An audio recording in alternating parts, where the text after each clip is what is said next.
10 tahun pacari Arif Hidayat, Grita Agatha belum kepikiran lepas lajang, sebut dirinya masih kecil. 10 tahun pacaran dengan Arif Hidayat, Grita Agatha belum kepikiran untuk melenggang ke pelaminan.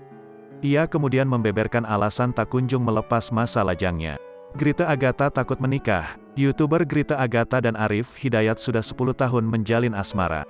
Sampai saat ini Grita Agatha dan Arif Hidayat belum ada rencana menikah. Grita Agatha mengaku belum siap melepas status lajang.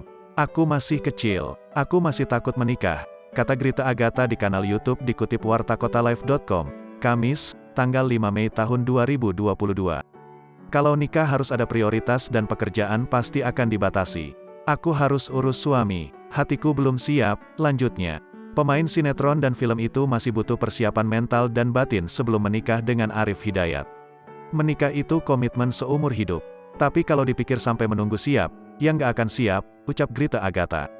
Grita Agatha tetap bertahan dengan Arif Hidayat karena sama-sama mengetahui sifat baik dan buruknya selama 10 tahun berpacaran. "Doakan saja semoga bisa segera menikah," ujar Grita Agatha.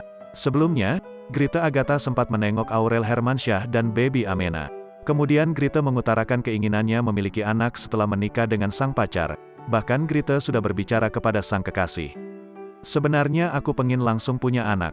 Aku udah bilang sama pacarku," ujar Grita dikutip dari YouTube Grita Agatha. Jumat, tanggal 18 Maret tahun 2022. Mendengar penuturan sang sahabat, istri Atta Halilintar malah dibuat istighfar dan memberi saran untuk menikah lebih dulu. "Ya udah nikah dulu, astagfirullah, dari waktu itu lo gak nikah-nikah. Gimana sih?" tutur Aurel Hermansyah. Rupanya ada hal yang dikhawatirkan Grita Agatha setelah menikah. Ia khawatir akan kehilangan kebebasannya. "Enak nggak tapi gitu, maksudnya kan kamu kebebasannya jadi berkurang.